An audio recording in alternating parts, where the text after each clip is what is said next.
Hello, I'm Mike Ryan. I'm the Chief Networking Officer at PIMS, and welcome to our second season of Minutes with Mike. Now in my 33rd year at PIMS, I've had the privilege of partnering with companies both large and small, supporting their PR and marketing through customized fulfillment and distribution that delivers measurable impact on their brand perception, boosts positive affinity, and fuels their overall brand performance. And throughout my career, I've had the chance to work alongside many talented folks. This is their story. On this show, we'll sit down with some of the world's top marketing and business thought leaders to learn more about their success, how they got there, how marketing helped them achieve their goals, what strategies they used, and what inspires them. Please join me on this journey as we learn from those who are changing the way we think about business. So sit back, enjoy. You're listening to Minutes with Mike.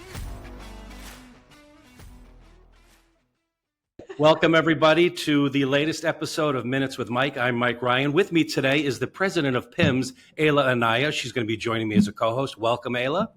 Thank you, Mike. Hi, everybody. Hi, Erica.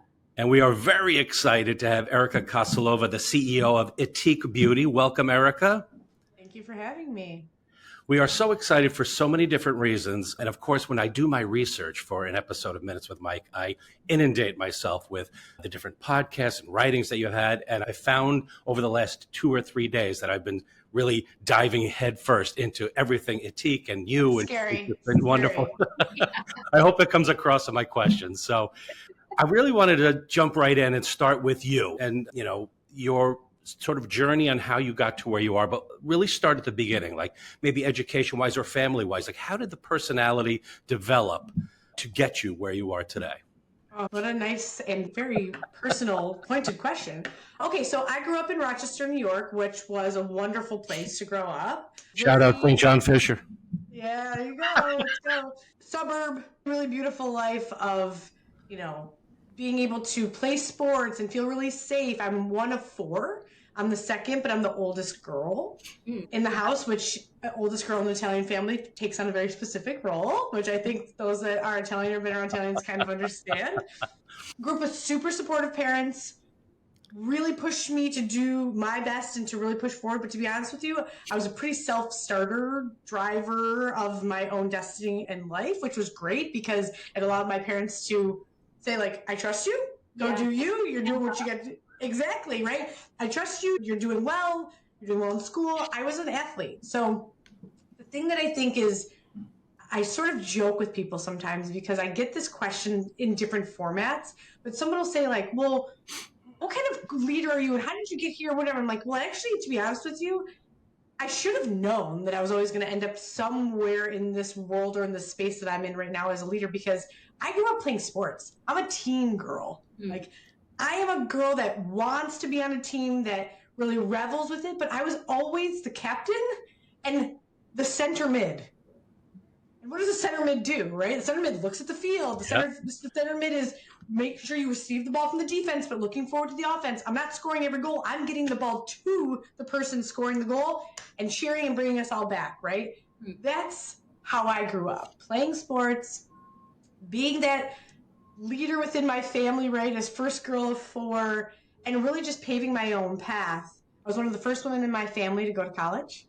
Super exciting, and that was always around movement. I chose the University of Pennsylvania for many different reasons. It's not a bad school to end up at, right? I've heard good things about that school.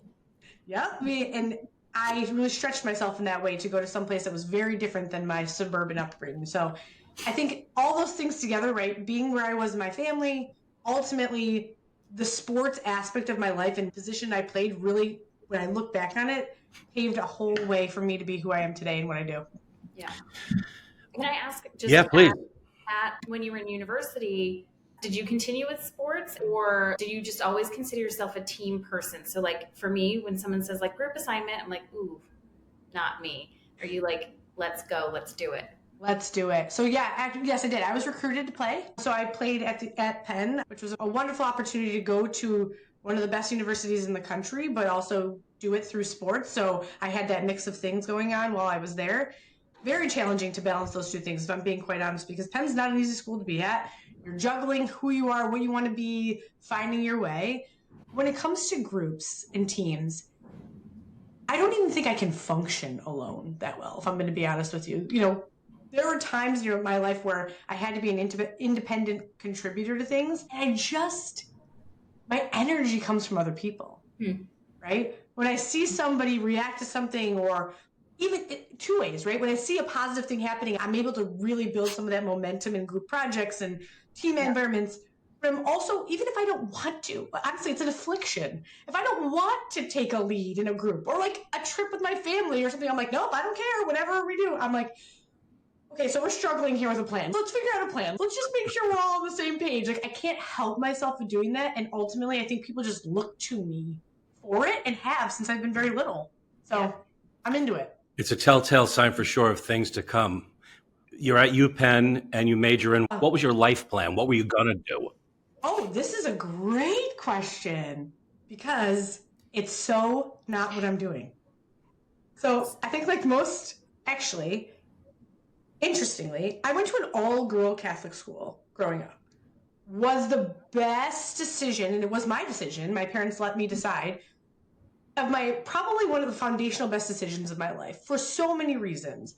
But one of the main reasons was that it really rooted in me this like authenticity, that like we were who we were. We weren't worried about other things. It was a good soccer team. So the girls soccer team that goes to state finals is very exciting, right? So all of those things together, right? What I wish had happened at an all-girls school that I think is happening more now is really educating women on the broad aspects of jobs and careers that are considered successful careers, right? Yeah. So we're at the school, we're all gaining a lot of confidence. There's a lot of things that are going on that are really positive. A lot of us went on to go to college. And it felt like you're either a doctor or you're a lawyer or what, right? Like if you're smart and successful, what? Yeah. What? So I was like, I am going to be a pediatrician. I love kids. I want to be a doctor. I love helping people. This is the path, right? Dr. Erica, it's going to be the thing, right? And they call Bio 101 and 102 weed out courses for a reason.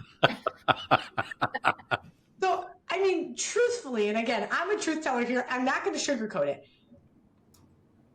I didn't know how to study going into college, right? Because a lot of kids going through high school, that things come a little bit easier to them. They're not studying. They're not working that hard and that you have to work. And then they plant you at an Ivy League school in Bio 101 where you have to learn about the molecular structure of plants to be able to be a doctor. I hardly passed. That wasn't for you? Well, I hardly passed. For the first time in my life, not a B, but a C ended up on my report card, and I was like... Your parents are like, what the hell's going on? What are you doing over there? What are you doing in West Philadelphia? Like, get your act together. So I was like, hey, IO 102, this will be better. It's about the human body. I got one of those. I can handle this, right? C+. Terrible. So you leave that and you decide to go to work. Now, is your first work at a school, you go right to Unilever? Well, no. So actually, after that, I then was like, well, then I got to be an attorney. So I can't be a doctor. So I actually ended up majoring in American history, which was so cool. It's my dream. It was so cool at Penn, right? Oldest university. You got Ben Franklin everywhere. Learned from some of the best historians in the world. And then I just picked and chose all the different things that I wanted to do, right? I took some classes at Wharton. I took astronomy, which was really hard, but I just decided to take it all in. And then I graduated a little bit early to get my career going. Nice. Which was in business and marketing. I was not an attorney. I did a summer at a law firm. Also wasn't for me. So funny how those things weed themselves out too, right? Like the cosmos has a plan for you, and it wasn't going to be this or it wasn't going to be that. It was going to be something different. And nobody talked about it. No one said businesswoman. Yeah. Right? I think there's this idea too about like you have to go get this degree that's defining your life. Right. Whereas really, I think what you were learning were skills that you can apply anywhere. American history was sort of the inconsequential part to what did you learn about being in a world with people in a more professional, structured setting, and you take that. It's not about your degree. I agree with you completely. And I tell kids this, there's a lot of kids that come to me and ask, like, what is your recommendation for school? And I was like, listen, major in something you love. Major in something that excites you, that you want to go to class for, that you want to spend time doing, because that's what you're going to be doing most of. And then minor or spend a lot of time in other classes with something that's quantitative or very tactical or something that you are interested in that you could use in another skill set, right? That's my main, and I ended up, in essence, doing that. And so, to me, you're totally right. It was really about learning and being in that setting. First of all, it was the first time I'd ever been in a city. I grew up in a suburb. Don't lock your doors, suburb. Yeah. West Philadelphia is not that. So my education there was way more rounded on how to live and look and feel and act and all these things, because I was confident moving up to New York City or to any other city that I lived in, because I had this opportunity to be in some place where I had to live. I had to survive in a very different way. Living that life lesson too. I mean, I think you can probably point to all women who have risen to greater heights. That is a theme that probably runs throughout is, you learn these life lessons as you go along. You start, you fail, you restart, you fail, you restart, you fail until you find where it is exactly you want to be. I mean, Ayla, you're a great case of that, right? Just what you had started at in the world and where you have become, you've come such a long way. And Erica, just in hearing your story, should I be a doctor? Should I be a lawyer? Like, you knew that success was waiting for you. You were just trying to find your little comfort zone and getting it there. Totally. This idea too, like that's a thought someone put in your head versus the point that you're talking about now, which is how can we teach everyone, but young women especially, that it does this, the definition, your degree, this definition of success isn't necessarily that title that also comes with, I guess, like it comes with dollar signs maybe in the paycheck, but it comes with way more dollar signs in your negative bank account. Yeah. Totally. And no one's talking about any of that. And that's this personal finance portion of it. The other thing that I think is such a miss, and I'm really excited because now I actually have a lot of exposure to friends of mine who are doctors or attorneys that own their own practices. Everything's a business, no matter what. Everything is a business. Right. So at the very foundation of what we all do, having that personal and professional business acumen should be a number one priority for them teaching anybody in high school and up. Like practical skills, that does not exist. People graduate college and have never done their own taxes or don't have a savings account. Right. Don't know how credit works. Yes. Don't know that, listen, if you want to go off and start something, like this is what it takes to start something. If you want to be, like everything comes back to a P&L. Yeah. Everything comes back to a cash flow statement at the end of the day. Personally, literally you can make a personal P&L and a personal cash flow statement, and that would take you very far in your early 20s. Yeah. Right? Health to law to beauty. So is the first step Unilever? Was there a stepping stone to Unilever, or you jumped right in? Oh no, there were some definite stepping stones, let me tell you. And actually, I was on a panel with the other two CEOs in the portfolio group that we are a part of. And I love, these women we get along so well. I love these women. It's such a beautiful environment because we all learn from each other. But I was up there and someone was asking me about like, oh, what's your first job and what's the path to beauty? Did you always know you were going to land in beauty? And I was like, no. I wish I could tell you. I actually am very inspired by people who are like, I love this.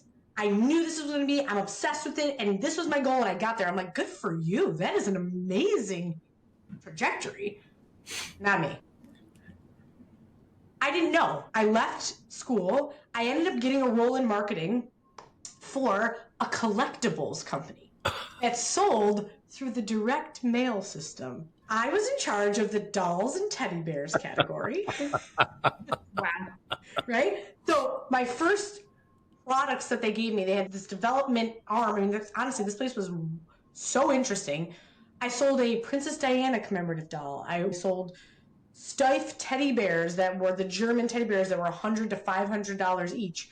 What was really amazing about it is that it was direct mail. It was direct to consumer marketing. We were picking segments. We were testing and learning on different ways in. We were understanding the direct response of these pieces of mail and the collateral that we were putting out. So that direct to consumer mindset was built into my marketing purview from day one. Long before DDC was even on your lips. Long before anyone ever even considered the digital version of that. So the tenets of what you had to do to like, okay, we're going to acquire in this segment, this is the right group, this is not the right group, we're going to exclude these things. Now, this was all done on literal paper, which I'm like, am I that old? Yes. Mike Ryan can tell you about all the things, Oh, yeah. paper, triplicate, carbon copies. Remember that? And having to scratch something out because you made a mistake, start all over again. Yeah. I went 1, 2, 3, 4, 5, 7. What happened to 6? I got to redo all 4 pages now. I mean, really. And like we used to submit our like marketing plans on paper for someone to like circle and like write back things on. I'm like, now I don't even have paper. I like literally don't have a paper. I can't find it. If you told me to find a paper right now, I wouldn't be able to do it for you on my desk. But I went there. I was there for a year, learned a ton, then ended up at a direct-to-consumer retailer when it was like first a thing, right? Direct response, selling language learning CDs. Mm-hmm. Yeah. So, and these are things like, I'm going to tell you this. My mother subscribes me to magazines like Smithsonian, and this is where you get, which I do love, but 100%, this is you're flipping through and there's the full page ad for master classes. And they used to be master classes on DVD. It'd be like, get your DVD of master class, but you have to like fill out a form. And so my mom could have been one of your customers because she's 100% into those things. Flip to the back page. Oh, look at this. Let me buy these things. She probably has the craziest lifetime value. I'm telling you, that is real. And like there was like a resurgence of direct mail that like has come out in more recent years, but that action, right? Like you put something in front of someone that is so compelling that they're going to put pen to paper and then put that thing in the mailbox. Yes. That is some good marketing right there. Right? I was just thinking, like, we're going to talk about Unilever and Briagio and everything else, but the life lessons you learned at these places, right? I can just tell by the way you're talking. You absorb that, like, of course, you're just starting your career, you're young, you're so into it, but like the life lessons there about, let me try this, fail. How many times over the course of your career have you, back in the day, or what I used to do, or what we used to try to do, come to life, right? Well, it's also, to be very honest, I also love when people are like, I had this path, this is what I did. It was a very straight line. I'm like, honestly, I've taken something from every single place that I've gone to, and I've been super lucky because if I'm being very honest, the things that I happen to have done, right, going from a direct to mail to a direct retailer where I was then managing all acquisition channels. I was in AdWords. I was doing things through direct email at that point. I was understanding consumer flows, doing conversion rate tests. No one else was doing this at this point, right? Like, how did I fall into that opportunity, right? I had made a personal choice. Physically, I moved back to Philly, and that was the job opportunity that I got. But now looking back, I'm like, that shaped my entire differentiation as a marketer. Yep. Having that as my first marketing experience, not other things like agencies or even brand as my first. So I feel so grateful, but it was definitely not on purpose. That's so interesting. Can I ask about you started off thinking about like, what can you teach? What are the messages that you can give to young women about business, about your professional life, maybe even about school? Like, how do you pick your major? But being a woman in the workplace, did you also find that you were by default taking on some of the other tasks? I refer to them as housekeeping, obviously not literal cleaning, but did you also find as type A, these has to get done, I'm getting it done, let's do this? And did you later find value in being able to apply any of those sort of random, I'm just taking this on tasks? Oh my God, Ayla, I feel like you know me. You're like already like, this is hilarious. And maybe this is like symptomatic again of most women, but something that I tell some of the more junior people on my team. In no way am I asking people to do work that I'm not paying you to do, that there's not enough hours to do, but I will be very honest that I believe that some of the big reasons why I got where I got is that naturally I just took on a lot of stuff. I learned a lot of things that weren't asking me to learn. I took on a little bit of extra work when maybe a colleague quit or when someone went on maternity leave. And I'm like, you know what? I just want to learn about that. I just want to be involved in it, because what I learned about that is that, first of all, it makes you more important in the workspace because you have a knowledge base that's connected to more people.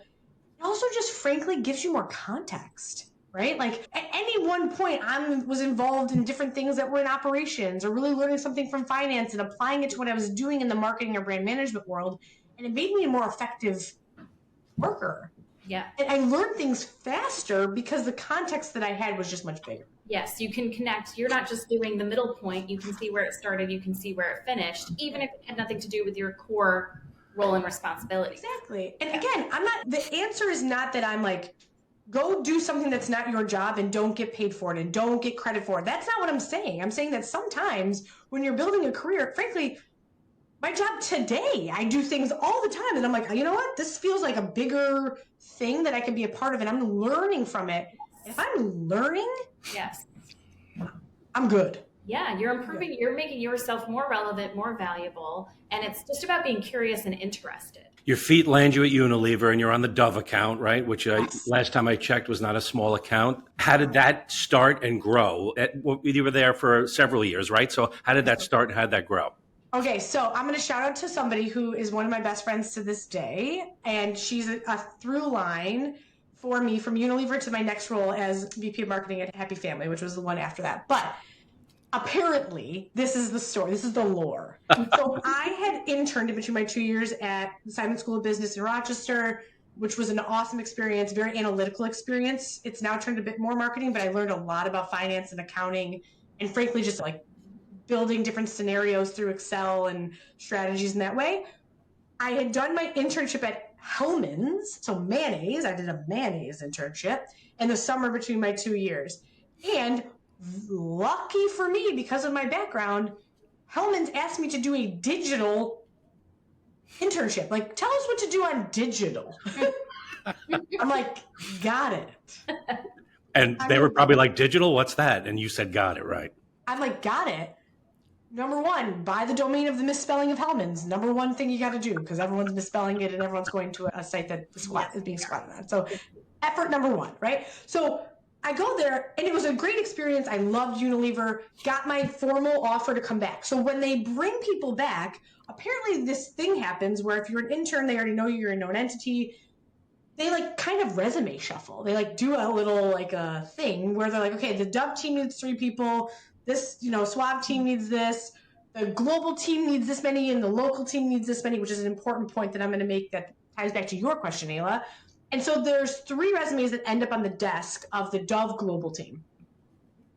And this woman who was there as an associate, so my role just 1 year earlier from me, it's like I saw 2 resumes and I was an athlete at Harvard or at Columbia, and I wanted you because you were an athlete at Penn. Nice. I'm like, so they let you pick? But that's it. She's one of my best friends to this day. I was like, so you picked me. I will take it. I'm like, thanks, girl. Love you, Molly. I'll say it out loud. And so I end up there on this team, and it was so great. I had the best boss ever. Hi, Melissa, who really taught me so much about how it worked in a big company, because she had been there for several years in Canada and then in the US. So I learned all this, like, how does it work? What does good look like in this structure? The same thing happened, right? I got hired for this role. She ended up on maternity leave. I stepped up and in a little bit to help that out. Then this pet project came down from literally the highest levels, and there was no bandwidth on the team to do it. So I was like, yep, I'll do it. Like, I'm your girl. Yep. I didn't know anything. I did not know what I was doing. But you know what I knew how to do? From all my years of being on a team, from all my years of working with different people, from all my years of being first daughter, right? I knew how to talk to people. Yeah. I didn't know the answer. Sometimes didn't even know the question. But I knew how to get people in a room, how to write the right notes, how to give the right actions, and ultimately get to a literal goal, which was to launch this product. That's what I knew how to do. So I did well in that role. It was the Dove Global team, which does all strategy and all product development. So really beautiful core things that I literally earlier today referenced, like on Dove, we needed clinical superiority and we needed sensorial superiority. So Unilever does this wonderful thing, lovely thing, where every 18 months they rotate their associates to a different position. Oh my gosh. They want you to learn something new. But at Unilever, at the time, they had food, they had different brands in different places. Like they had all these different categories. And often what they did is they'd say, okay, you had your time up there on the Dove business development strategy, global strategy. Now we're going to put you down on the BB side. Again, they've changed acronyms, but this is the business building activation on ice cream. Cool. You learn 2 categories. But what they did with me was different, which I'm very grateful for. Instead, they said, nuh-uh, we're keeping you on Dove, which I was told was a compliment. Thank you. I appreciate it. And they brought me down to, and literally the floor down, to the Dove brand building team, which was in charge of the $300 million activation budget and the job to take the stuff that I was just doing on the global team and bring it to life on the local level in the US. That to me, honestly, of all these serendipitous things that happen, you touched on it. The context I then had of the whole thing, brand building, strategy, product, proposition, down to price, then how to activate it and how to say the right messages and how to do the right things and the right target. If you're put into different places, sometimes you miss that critical translation of those things, but I got to see it top to bottom, which was insanely valuable for all my next roles. Such an amazing opportunity. And to really understand, like, you're part of a business too. It's not just doing a task someone told me to do, I have to get these things done, but you have a real impact on what happens with this business, especially being moved to brand building. I mean, that's incredible. On Dove, which is like iconic brand. And tying in that whole, it's about personality too. Like the statement you just made, like depending on your personality, if somebody said, you know, it's kind of on you on how this goes, right? Like some people are super like, bring it. And some people are super like, holy crap. That or like, no, and I respect that. It's just, I know I built my career on being excited about new challenges. Yep. Learning something new, taking something on. It excites me. It excites me. I like the 2,000-piece puzzle dumped in front of me and then I got to figure it out that. It doesn't scare me. It excites me. So yeah. Following this little thread, and Mike, feel free to edit me out if I don't fit in here. But following this little thread, sort of talking to the youth and young women, you know how to talk to people. That was what you said. I'm on a team. I've been on teams. I've been a leader. I've been first daughter. I've done these things. I know how to talk to people. Do you see any challenges, or as we are a digital culture now and people are so behind screens all of the time, do you see any challenges as to people learning how to talk to people? Yeah, honestly, it's funny because I just had a conversation last night. One of my friends who owns a surgery center. He's a surgeon and his wife owns the med spa that's attached to it. And they had me over because they wanted my advice on marketing. And I was like, okay, we'll start here, but then it's actually going to be, this story's going to end up being, this conversation will end up being about 2 things. It'll end up being about strategy and it'll end up being about people. Yeah. Like that's really what we're going to be talking about at the end of this conversation. And I knew that. But they have, someone on their team. They were talking about how she's incredible at creating content on social and she could show me all these things. And I can see what posts work and don't work. And I'm like, yeah, but how do you know it's really working? Well, it performs better. I'm like, performs how? To what goals, right? What it sounds like to me that you need from her is for you to actually step all the way back and have her create, this is going to sound so old school, a presentation in PowerPoint Yes. and present back to you the goal, Yes. the channels, the KPIs, not the tactic of here's what I need to do on TikTok to create engagement, because that might not even be the bigger picture. But I find now that some of those like big skill sets around like the world is not this phone. The world is not this TikTok account. Yeah. The world is the goal and the strategy and how all of those things hold back and sit inside of those things. I see that a lot. And then a lot of emotion comes with that, right? Mm-hmm. When you're like, no, I'm doing a great job. And you're like, well, yes, but are you getting more surgeries? Yeah. Right. Exactly. Like you could be getting a lot of likes, but I like things. I go on social media and I'll like something because I'm like, well, that seemed like a really nice person, but I'm not like clicking the link to go buy a service. Exactly. I'm just like, oh, they were nice. Two very different things. You're right. It's two different things. And I do think that now, right, even behind the desk talking to people, and the reason why I say that is feedback feels harsh, right? Mm. Like I think in a digital world right now, feedback can feel sensitive because right now we're getting feedback all the time, good, bad, and different, personally, professionally, through your phone. Yeah. And sometimes I do think that for this generation, it's like feedback overload, right? And the genuine good feedback that's going to help you grow ends up being something that you can't handle. You're just overwhelmed. Yeah. You leave Unilever reluctantly, I'm sure, because that's the job that everybody wants to have, right? You leave there, you go to Happy Family.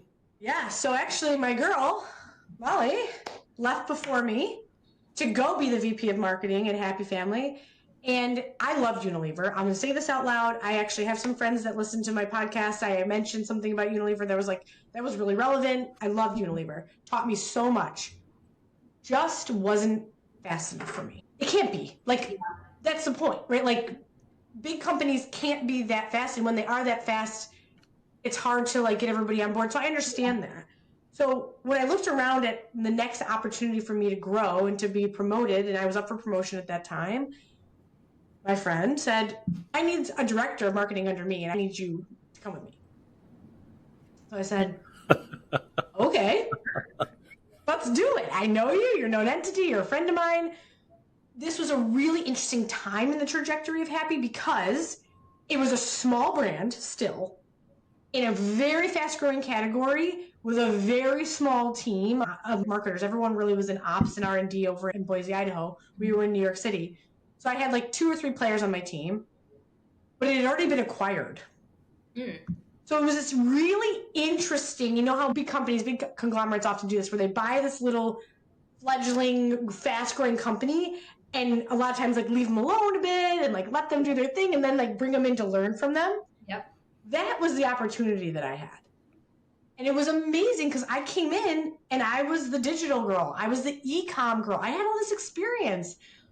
And from there, I was able to take all the brand building stuff I needed to do and all the team building stuff that I learned and create for 4.5 years this really beautiful team, working environment, brand presence for this brand that was on fire but had the backing of a huge company that let us do our thing. And often would say, Erica, can you fly out to Barcelona real quick and talk to us about how to be on Amazon? And I'm like, 5-6 months pregnant. I'm like, we'll be there. I'll be there. Yeah. Number one lesson I gave. I got up there and handled the presentation. Then I was like, the number one thing you need to do, start. And everyone's like, start? What do you mean? I'm like, well, AdWords came out. Not AdWords, that's Google. AMS came out, which is the search function on Amazon at the time. Mm-hmm. And I'm like, oh, I know search. I know this is going to be important. So I put the company credit card down and I just started spending on it. And it worked. So you just got to do it, right? But if I was at Unilever, I wouldn't have a company credit card. Yeah. No, you can't be nimble. These super big companies, it's hard to be nimble. And it's interesting when I hear stories, every now and then you do hear a story about a brand that was still allowed to sort of run like a small company. And I think it sounds great too, like this acquisition, it was early on in the acquisition. So it was like still the leave you alone phase before it's like, okay, now you have to get in line with some of the rules that go on around here. So that sounds fun. It was so fun. And honestly, it reminded me of the best parts of being on a team because that team was so functional. We all knew our roles and supported each other. It was such a wonderful, beautiful place for me to be. And I grew from director to VP of marketing and e-com. And I was super happy there. I ended up building this beautiful team there of really talented people. Shout out to my team there that I built. Some of them are still there. And I was able to do other things. I was working on a trade marketing financial project. I came in and started to help them with a warehouse move. Nice. Fun. I love that. Why? Because I was interested and because I could be helpful and I could learn something. Yeah. So It was awesome. I had both my kids there because I had my kids 14 months apart. And both my kids there. My kids were in the office with me days while, like doing my thing. It was so beautiful. It was such a beautiful time. And I loved being there. I had such a close relationship with my boss, who was still a CEO today. So great. And I had no plans on leaving. So Danone, who owned us, started to be like, okay, well, at our company, we rotate people, right? Are you interested in an e-com role in Amsterdam? Are you interested in a brand role in London? And we started to contemplate that. I had 2 little kids, and my husband is the freaking best. And he's like, let's go. We'll do it. We'll do it, right? Up for it. I definitely don't want that to go unnoticed either, too, because, having 4 children of my own, and as a husband, we like to think we help.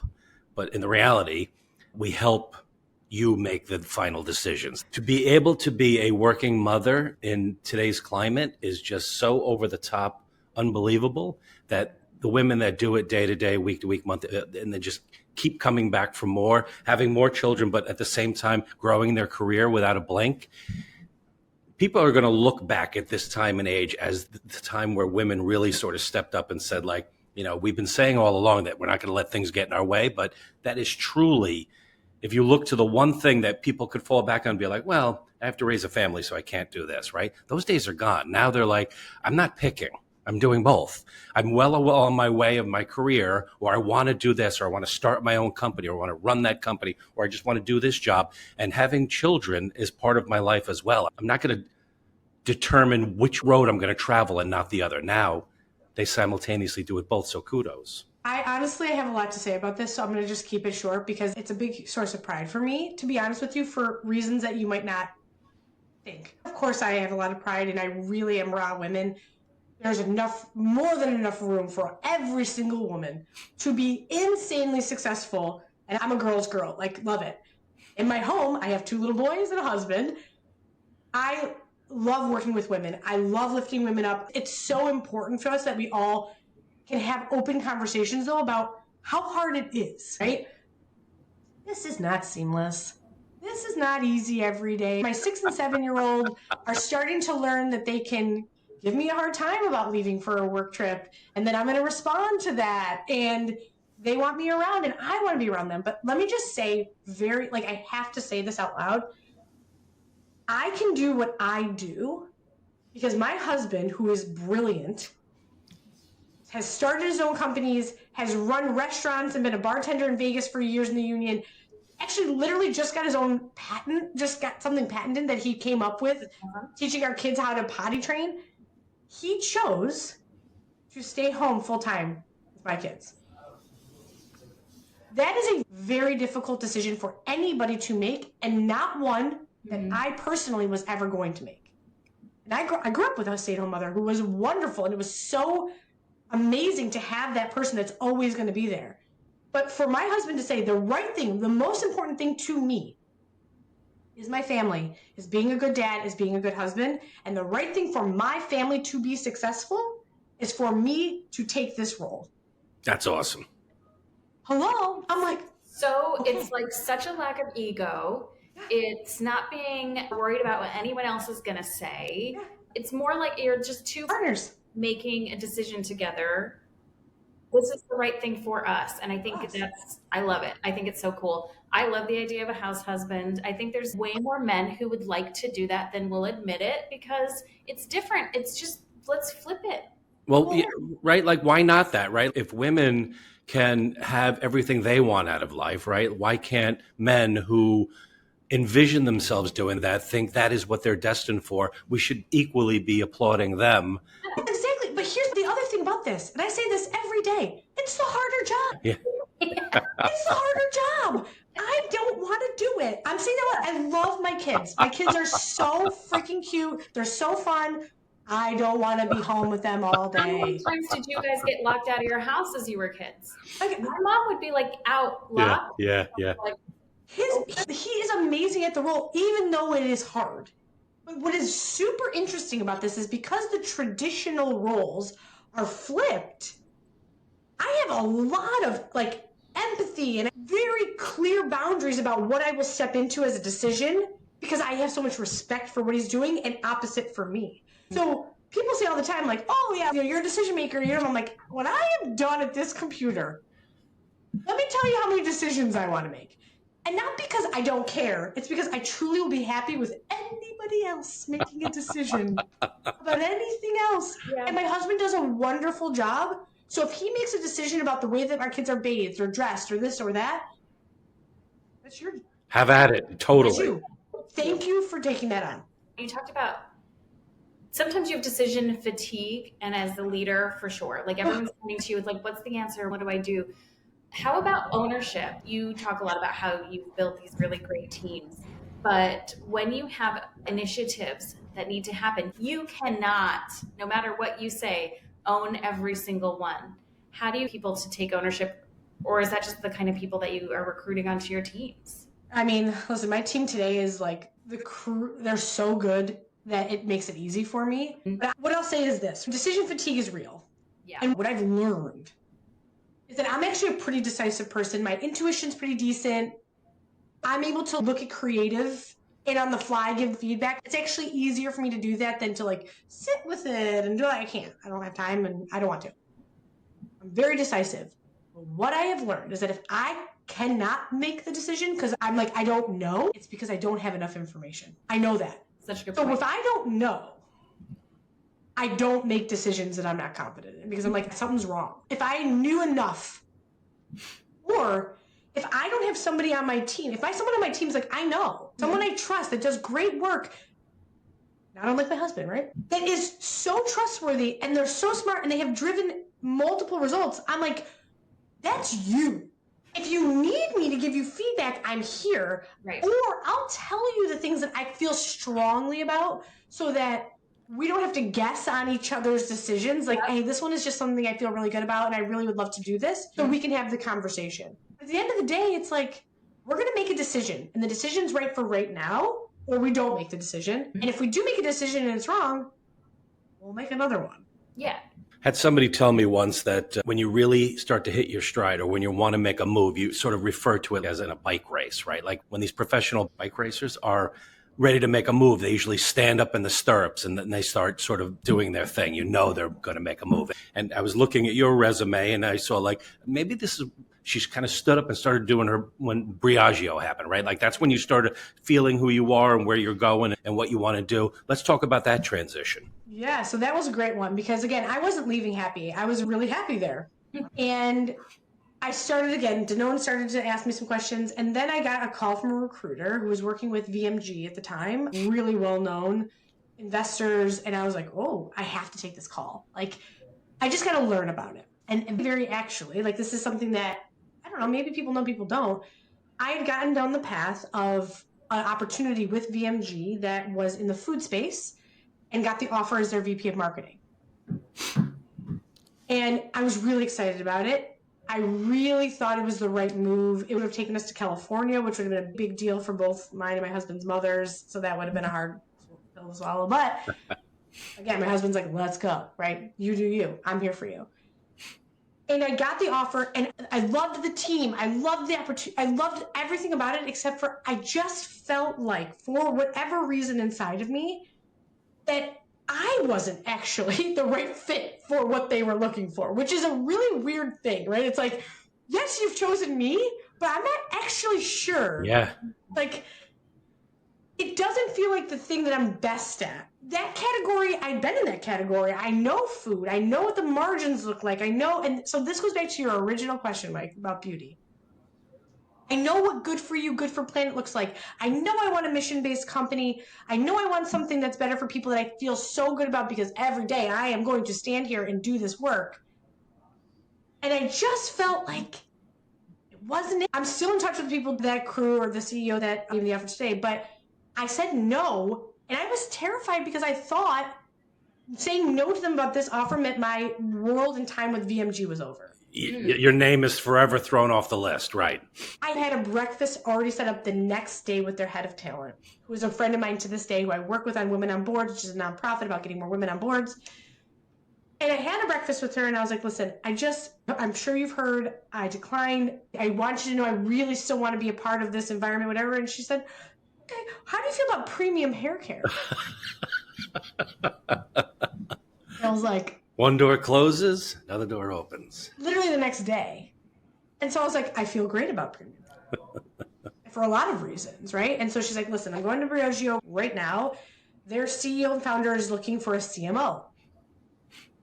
It's this type of role. They need a bit of restructuring. They need a bit of this. They need process building. All the things I knew I could do, but it was a big move. And I went through the process of doing it. It was a really hard decision to leave, but ultimately it was this move that I know I could have made and stepped into. As it was January 27th, remember to the day, 2020. I had a 1 and a 2-year-old. And I leave food, the thing that everybody needs every day to keep your child alive. And I go to $36 hair masks 6 weeks before the world shuts down. As the sole earner in the family. Talking about hair, you're starting to pull your hair out at this point, right? Like, I've never worked from home. I was the in-office girl. Yeah. It was crazy. That's incredible. It's crazy. And I'm in New York City. I was in Jersey City. Like, this wasn't like I was in Florida where I am today, like walking around and being in the sunshine. I was in at that time, thankfully, we had bought a home, but I was in my house. We didn't leave our house. I was telling my kids 2 days ago because it came up like, what is COVID? I'm like, oh, let me tell you. We all didn't leave our house, us 3, for 7 weeks. Oh my gosh. Right? Yeah. It was intense. I remember too, I was actually supposed to go to Hong Kong and Singapore March or April something. And then we're like, I don't know if I'm going because there's weird illness going around. I'm sure it'll be resolved in 2 weeks. No. Everyone has that story, right? Where it's like, oh, I had all these plans. I'm like, I had all these life plans. Yeah. Right? So in a blink of an eye, right? We were sold in Sephora exclusively at the time. Sephora doors closed. I'm like, you're like, oh God. So the learning that you get from being a leader during that time, I think there's going to have to be some sort of like study done on that. Totally. Because I got to think that there was a subset of leaders during that time that like took off and a subset of leaders that went to go do something else. 100%, because it's like completely unknown. You have no idea what you're going to do. You have no idea how you're going to keep your people employed. You have no idea how long you can or can't work. Am I going to go? We were totally operational the whole time, and I was head of operations, and I was like, every day I'm like, is it going to get worse each day? Today's going to be the day. They're going to shut the door today. Really terrifying a lot of the time, but incredibly our CEO, was like, we're doing this, like everything that we need to do. We kept everybody full time. We kept everybody working. We had all these rules. I had a tape measure. You're like 6 feet, get to 6 feet. Yeah. So we did it, and we came through too for clients. Briogeo not on the list, unfortunately, but like clients are like, our warehouses are closed. Right. We need you. And we're like, well, that was the thing I know everybody at that time was doing this thing where they were wargaming. Like, we'll be fine unless this happens. Okay. And then if that happens, we'll be fine unless this happens and this happens. So like, if our warehouse shutters, that's it. There's no revenue happening. You can't get product out. And I remember so clearly, we were in a town in New Jersey. Our warehouse was in a town in New Jersey that had the same name as a town in New York. And literally the town that was not the one we were in had a first like shutdown. It was one of the first ones they like quarantined and put everyone on. I'm like, well, we're done. Yeah. It's over. Like, but also too, just thinking about beauty. And again, back to your question, Mike, I loved working for mission-based companies with great products to back it up, because you could be as mission-based as you want. Oh, I have all this mission. It's so wonderful, but my products are not good. No one's going to buy. No one's going to keep buying, right? Like, it's not going to happen. I had learned that was the mixture for me that I loved, right? Great mission, great products, makes your life good and easy to be able to get to the repeat, etc. Briogeo was that in spades. It was this beautiful brand with insane products, so good, all the right things. It just needed someone to come in and help do what I did, which is sort of put my hands around it, work really closely with the CEO and founder to bring her vision to life, position it in the right way.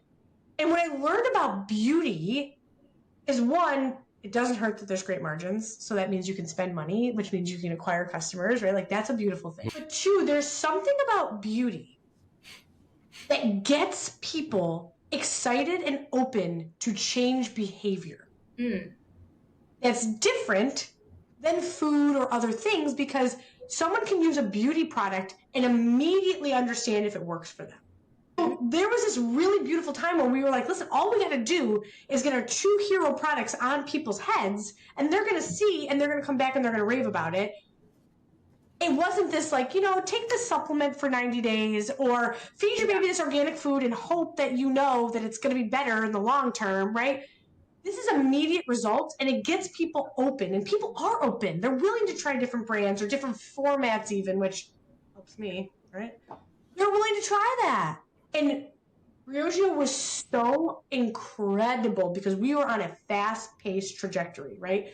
We built on the COVID boom, right, of hair masks and scalp scrubs and really diving into your self-care moments and taking care of yourself because you're not spending money on anything else. We launched an Ulta in 2021. We moved super quickly and ended up selling the business 2.5 years after I got there to Wella, KKR. Doubling down the whole way, right? Like, listen, you can lead scared or you can lead aggressively, right? And just continue the path that has brought you the success it has. And in doing so, part of that whole thing where you said they're going to look back and, they'll be the leaders before and after COVID and the ones that led during COVID. And you'll look to them and see the success stories. I agree with Ayla. I think PIMS is one of them. And look at the leadership at that time who, of course, was petrified and scared and didn't know one day to the next what was going to change or what they had to do, but kept their eye on the prize, right? Just said like, listen, we're going to have to work this out. But in doing so, let's keep moving forward. And Absolutely. And it's such an example, Erica, of making a decision based on the information you have. Everything that happened from the day, March 20th or, that 13th. Yeah, 13th, exactly. I think 20th, that was my flight. I'm like, why do I remember this? March 13th on, it was like, what information do I have today? We have to decide based on that. You wake up the next morning, what information do I have? Okay, let's make decisions. And if you didn't, that's tough. So Totally. To come out on the other side of that, you're right. It's hard to build a team like that. Yeah. Right? Like we had to. Yeah. And the only sort of like 100% remote teams were like tech. And they're people in their bedrooms on their computers constantly. And I'm like, I have to recruit. I can't even go into the office. Exactly. And then I have to train them. I had to hire people. Right. I mean, when I got there, we had made a decision before COVID to restructure a little bit. So we'd actually gone back on the number of people we had on the team. So during COVID, not only did I have to lead the people that I had and put them in their places, I had to build the team back up. I hired people having never met them in person. I hired people and worked with them for years, having never met them. That is a very different skill set. Yeah, it is. Very different. My team was awesome. We hustled so hard.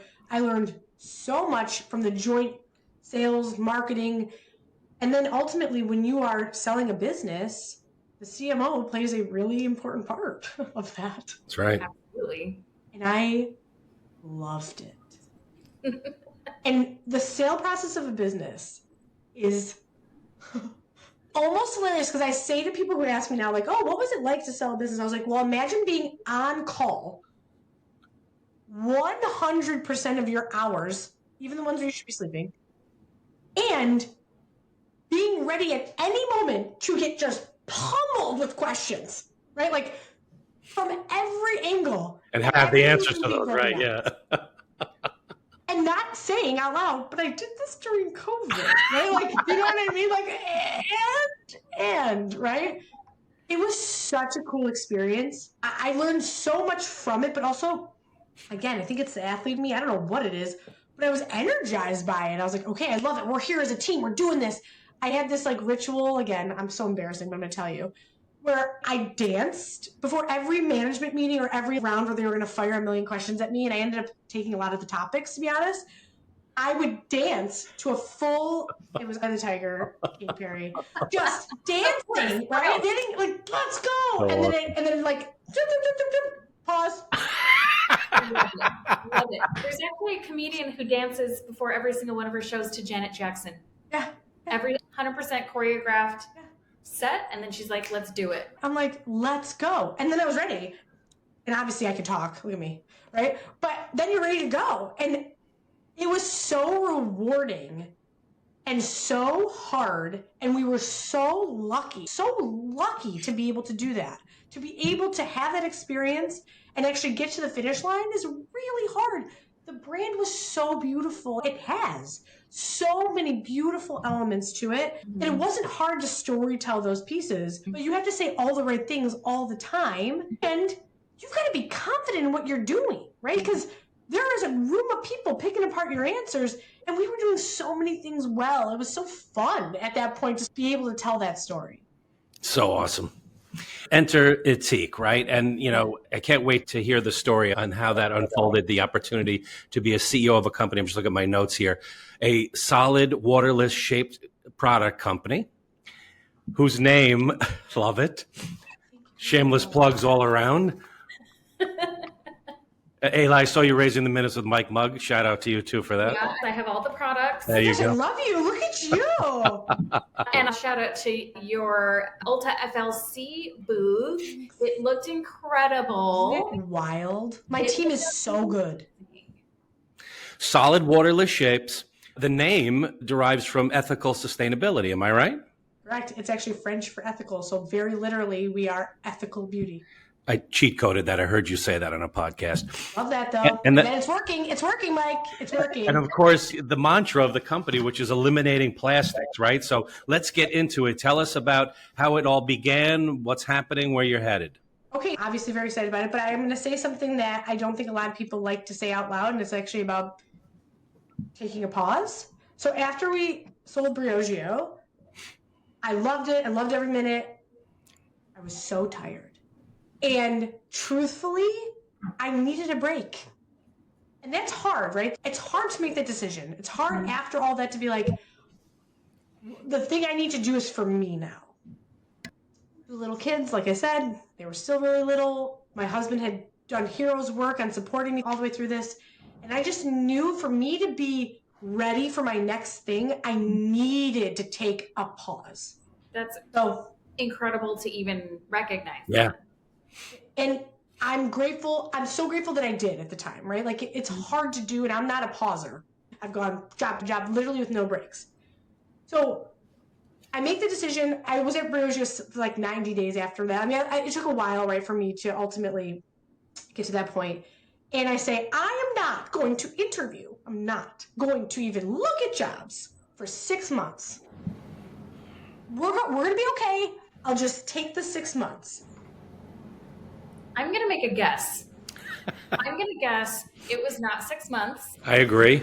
What's the over-under on like 6 weeks? I was going to say like, would it be less than a month? I'm going to go less than a month. Okay. So I ended up taking the 6 months, but the conversations, I was like, I'm not going to even entertain them. I'm going to take time. Erica, what are you going to do? I'm like, sabbatical, like jerk. Like, no, I'm not. Like, what am I talking about? Where am I going? I have 2 little kids, like whatever. I went to the gym a lot. Like, congrats on me. But I took calls constantly. My husband's like, what?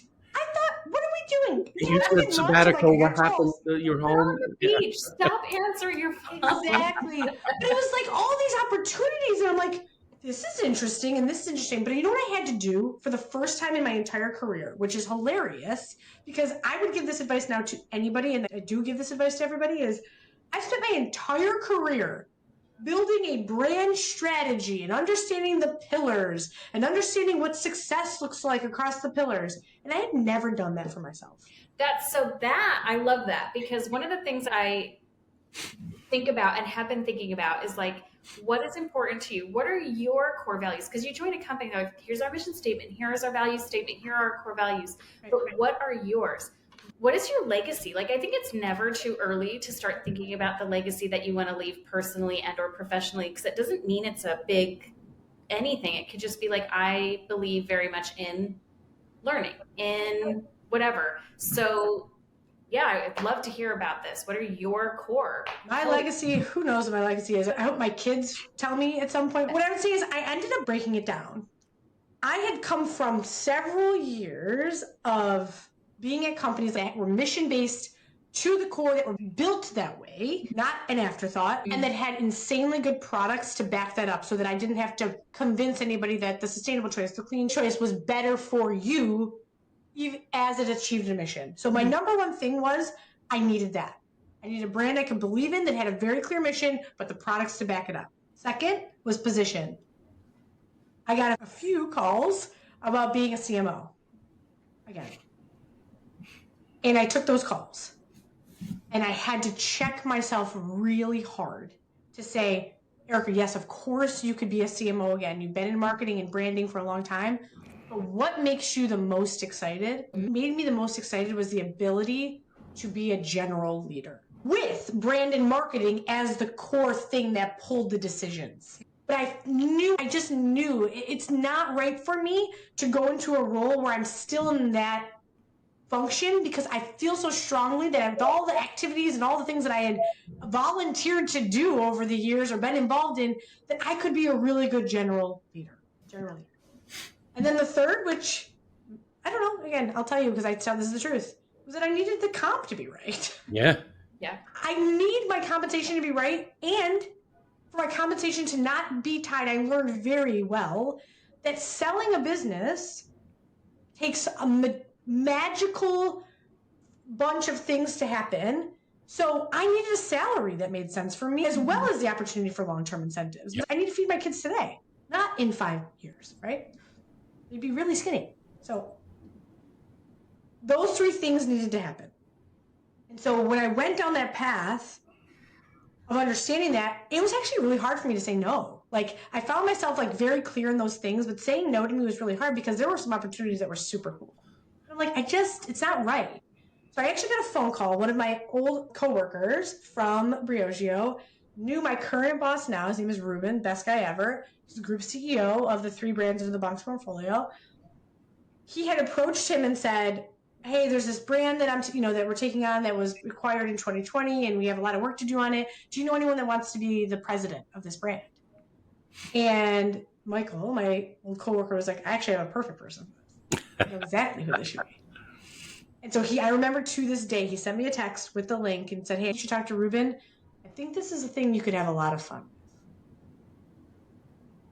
with. Okay. And bells started to ring. Okay, let's take a look, right? With that strategy in mind, I said, okay, let me talk to Ruben. Let me start talking to team members. Let me do my research. And Ethique at the time was a 10-year-old brand. So that's actually a lot to say, right? A small brand that's 10 years old means that there's longevity there. There was things that were going on. They kept themselves alive. Completely out of New Zealand. So all the manufacturing, the vast majority of the team, all in New Zealand. But they created this like small and exciting cult following. They had a category, they had products in every category you could think of, really, like hair care, skin care, facial care, lipstick, home care, pet, like this crazy portfolio. Operated in 5 countries, New Zealand, Australia, Japan, UK, US, and they had 50,000 5-star reviews. I'm like, something's going on here. There's something going on. So I was like, first things first, send me the products, because I get it. I get what the mission is. I think it has some refinement to do. Send me the products, because if I put them on my head after coming from Briogeo, incredible premium hair care, and I can get on board with this, there's something here. There's some like unpolished diamond aspect to this that I can get on board with. So they sent me the product, and it came in a square box, and it was a square bar, and it had a name called St. Clement's, which is the one that I used, and I didn't really understand. I rubbed it in my hands, tried to like put the lather on my head. I was doing it wrong. But I figured out how to do it, and my hair was, after one use, I was like, what the hell is going on? Like, what's happening here? So I dug more into it, talked to more people, talked to the founder, talked to the team, talked to the investors. And again, this is going on for months, right? I learned so much about what was going well. I learned a lot of things about what wasn't going well, right? Which is just as important as understanding what's going well. I presented what I think the brand needs to do, which I really am glad that we went through with it after all this time. So fast forward, right? We had a lot of cleanup to do operationally, which thank God I had all this other experience outside of marketing to be able to tap into team members who I'm very lucky to have on the Bonk side to say, hey, our inventory is not quite right. Our cash flow this is not right. We got to figure that out. Or our strategy on retailers, like what are we doing here and why is this all happening? And what does our EBITDA look like? What could it look like? What's our gross margins like? Really rebuilding sort of that from the ground up. When I started, everyone was in New Zealand but me and one other woman. Did you go to New Zealand? I did. I've gone to New Zealand several times. Okay. So at the time, the founder was involved. She's no longer involved. She moved on to start a new company. So I learned a lot from her. I went to the factory. I figured out, what are they doing? What's happening here? What's this magic little thing that's going on? Because it's super, super good. I had all these really big misconceptions, which I think is so humbling for me. I know hair care, I know marketing, I know consumer, and I got it so wrong. I assumed that someone that was buying this type of hair care in this format, in this solid format already, was somebody that was only going plastic free. That it was just nothing in your house was plastic. Everything was sustainable. And it was just that lifestyle that was buying it. I also assumed that they were willing to take a hit on how their hair looked and felt because they were making the more conscious or ethical decision in this. And like, okay, well, if my hair isn't super shiny or smooth, like that's okay. Right. Wrong. I was wrong. We did all this research in New Zealand, in the US, and what we learned is two very important things. One is that I don't care how sustainable you are, I don't care how ethical you are, I don't care how much zero waste your house is, no one's trading down on the effectiveness of a hair care product that's right for them. No one's leaving the house like that, if they can help it. The second thing I learned is that this is not a binary choice. People are buying it along with other things. They're buying it for different need states. Maybe they can only find a clarifying shampoo that's really clean or that they feel good about using, once a week in this bar format. Travel. Why would you ever travel with liquids again, right? Or they wanted to try things, or it was a really good scalp product for them, so they're using it once a week. So we were like, okay, we're wrong. And what this also told us is that this category has an opportunity way bigger than what is currently it's being operated or presented as. Yeah. Just needs some work. So we got to work, I tell you. So we looked at everything. We looked at the packaging. We actually had to go all the way back on all the ethical stuff, all the clean stuff, all the things that we were doing. Because I tell this story. I went to New Zealand and I was going around on store visits. And this is what I think is a super important point about sustainable brands and what we do and how we do it and why what we're doing at Ethique is so different and differentiated. Is I went to the set. And in New Zealand, a lot of the personal care, even high end, is bought in pharmacies. So I went into this pharmacy, and we had this 4-foot, 6 shelf section. And mind you, no one in the U.S. has ever heard of us. And I'm in New Zealand, like, whoa, look at us!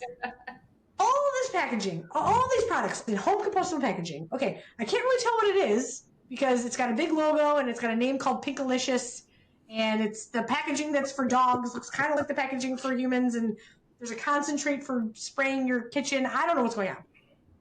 So if I don't know what's going on, I'm like, okay, let me look up. And I look up. You know how retailers allow you sometimes to have a header that's explaining who you are? Well, I look at the header, and it's just 15 clean, ethical seals, plastic free and vegan and cruelty free. Gold, silver, brown. Yeah. I'm like, oh, but what is it? Yeah. What do I do with it? Do I eat it? What do I do with it? This thing's too delicious. Do I eat it? No. I put it on my head. So I was like, what's going on? Why are we not talking about how good this product is? Because the drivers of hair care are 3 very simple things. People come in to buy hair care, purchase drivers. Effective, right for my hair type texture, value for money. And value doesn't just mean the dollar, doesn't mean the absolute dollars, it means worth paying for. And we weren't talking about any of that. We were only talking about the things, and frankly, too many of the things, that consumers loved about us after they purchased. Right? You feel good about that. You feel good that you've made this choice, that this is something that you have contributed to the planet, and you feel great about that. But the first thing you care about as a consumer is what you feel good about, right? Yeah. That it's clean and that it works really well. I stole this from your words right out of your mouth. You said this and it really hit home. What you were talking about the brand, and you said, it used to be you were a fan of sustainability, So the product kind of sucked a little bit. You just dealt with it because you wanted to be sustainable. Or you were like, to hell with sustainability. I just want what works, right? People want stuff that works, and being open and honest. And, I know that's all part of your rebranding too, but your open and honesty policy about, they want a product that works and is sustainable at the same time. And that's what the offering is. And that's what we offer, because what I also learned about what we do is this format, by nature of this more sustainable format, is actually what makes it more effective. So instead of this like trade down concept, which is like, okay, this format's going to trade down things, actually this is trading up. Because very basically, and I talked about this over and over again at FLC this last weekend, is when you are buying liquid hair care, which is your choice, everyone's choice is the right choice for them. But if you are buying liquid hair care, you are buying 80 to 85% water and a plastic bottle, and the cost of shipping that very heavy thing to the retailer or to your door. What if you didn't have the water? What if you didn't have the plastic bottle? You would just have pure, really good premium ingredients in a format that allows you to be worth 3 bottles of shampoo and 5 bottles of conditioner. That makes so much sense. I said that line to my wife this morning. We were talking about your product, and I'm like, that's 3 bottles of shampoo and 5 bottles of conditioner. And she's like, where did you get that? I'm like, the CEO told me. Tell her to call me anytime. I'll talk her ear off, right? I mean, it actually is simple. But it's so interesting because it's like, obviously, if you just have these premium, and we put very premium ingredients, we're talking hyaluronic acid, argan oil, coconut butter. We don't like skimp and put whatever in here. But it allows you to pack only active ingredients in here. Yeah. You're like, well, obviously, why wouldn't I want that? Why wouldn't I do that? Exactly. And have you ever seen those videos too? Like, you're not going to get caught, because there are these videos that I've seen where it's like whatever brand's trying to like pull a fast one. Obviously, they don't understand net weight versus the packaging and everything else. But it's like, look, I have this huge bottle and I'm only getting this much. There's no trick here. No trick. Here it's right in front of you. There's no trick. And frankly, the packaging, we had to do a few things, right? We had to make sure our products weren't like lined up the way that people shop. So like our shampoos and conditioners weren't the same color with the same proposition and the same things. We weren't putting the ingredients on the forefront. You can see these cute little, right? We didn't trade off. So the other thing that I want to say that I'm so proud of is we didn't say we're going to skimp on our values at all. All of our packaging, the way that it looks now versus how it did, is still completely home compostable, or you can put it in your plants or anywhere you recycle. The way that we operate our business, really focusing on bigger impact, less footprint, has not changed. In fact, a lot of things have gotten better because we stopped doing some things that we didn't think were really making a difference, and we put all of our energy into the things that really work. Yeah. So when someone buys this product, all they have to do is buy a product that is great, that makes their hair look amazing. That's all. That's the only ask. And what you'll get is 3 bottles of shampoo, 8 bottles of conditioner that'll never be in landfill. You get 2% back to charity. You get X number of gallons saved. You've pulled X number of pounds of plastic from the ocean. You've saved this much of a carbon footprint. Your receipt is amazing. And all you had to do was do something that's good for you. Yeah. It's awesome. That's the no compromise. I mean, like if somebody pitched that to me, or if I was reading that, I'd be like, obviously, this is the choice. Why are you not doing that? Right. Exactly. Why are you not doing that? My kids can explain this to anybody. And that's why I'm like, this is a simple concept. That's awesome. I know another big item on your agenda is community, right? And I hear that a lot around the beauty world. Everybody is really about community now. And I really think this is how social selling is going to work moving forward and just our world. So tell me about, I know, and I took these things off of the podcast that I listened to, but, you were talking about building the community through them loving the product, but also listening to what they say. And I remember a story you were telling about, there's a helpline or a line that can call about where to find the product, or emails that they send that are actually staffed by you and your team. You were actually on one of the emails talking to one of the consumers as well. So yeah, talk about that a little bit with that community.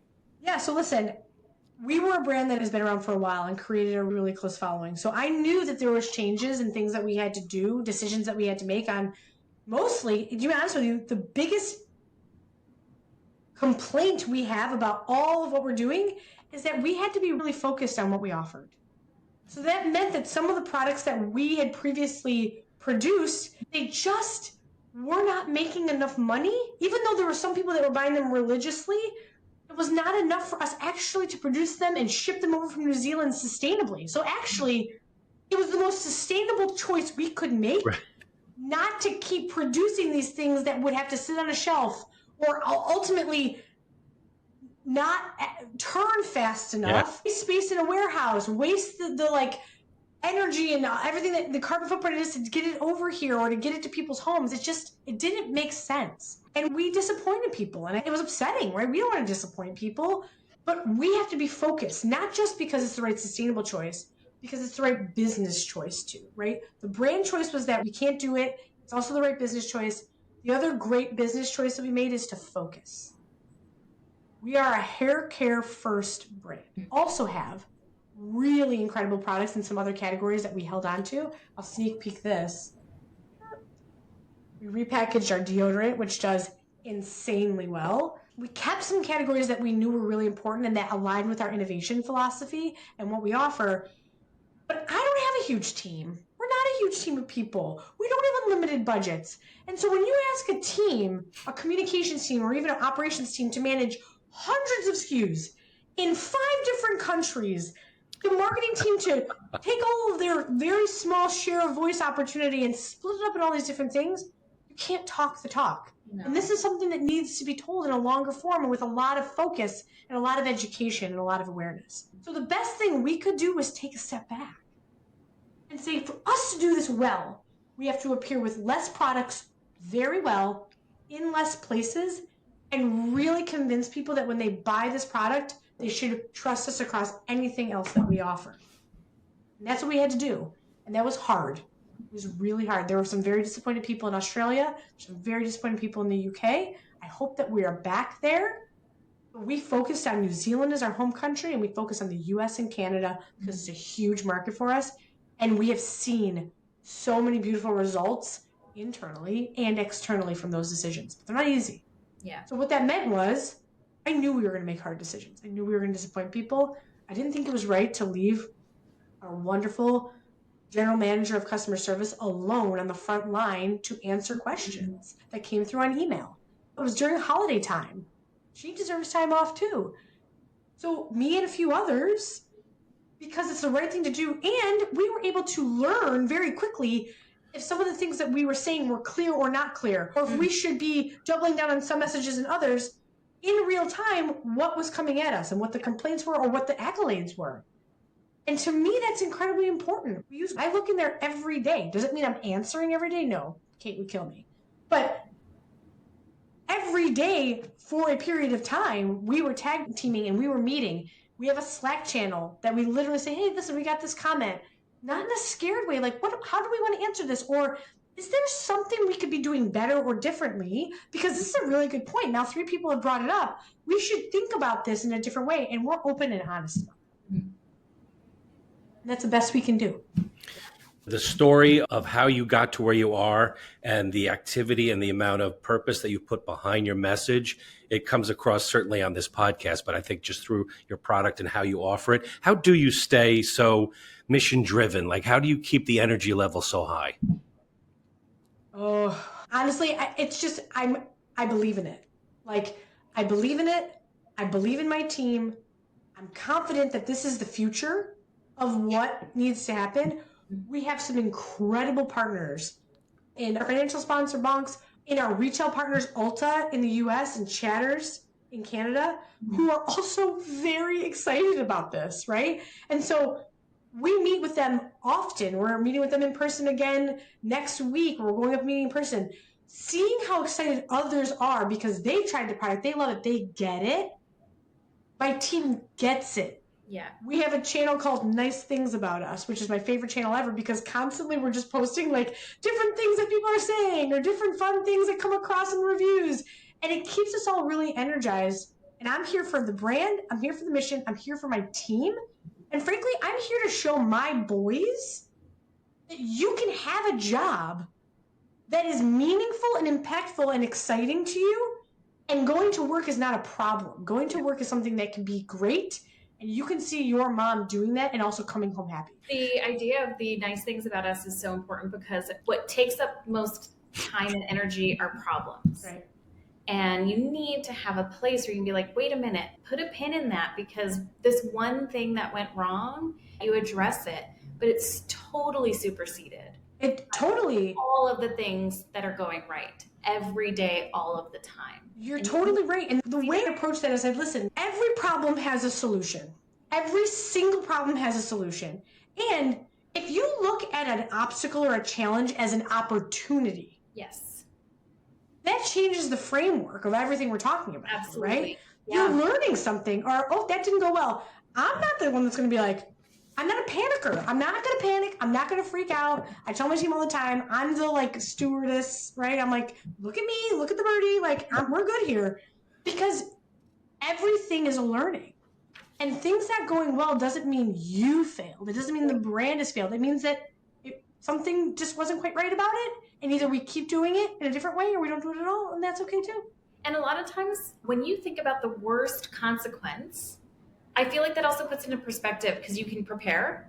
If this is what happens because of this one slip up or error or angry customer, we can deal with that. You can deal with it. And you're going to keep going.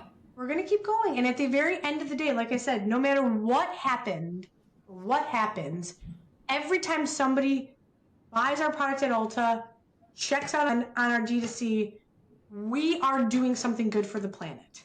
Every single time, no matter what. So every purchase is doing something incredible for people and planet every single day. Not everybody can say that with confidence. We can. That was so well said. What a perfect way to pull this to a close. Erica, thank you so much. We're going to finish what we call our lightning round. And I told Ayla last night, I'm like, don't forget the lightning round questions. She's like, did you tell me to put those together? So we're going to ask you, these are this or that type questions, whatever comes to the top of your head. Okay. I have a couple of upstate New York ones I'll add to the end. They're so boring, so we're going to go fast because maybe they'll make it fun. Updo or downdo? Down. Still or sparkling? Sparkling. Yes. Cats or dogs? Or birds or snakes or reptiles or none? I'm like all animals. Oh. Beach or mountains? Beach. Bold lip or smoky eye? Smoky eye. Cher or Madonna? Madonna. Okay, this is a three-fer. Reusing, recycling, or reducing? Dinosaur barbecue or Nick's Tahoe? Dinosaur. Okay, Mike, go. All right. You lived in Rochester, so you probably didn't travel as much from Westchester County, where I live, up to state New York, right? But Route 17 or the Thruway? Oh, I know Route 17. Big time. Good. So this is my second one, and this will just tell it all.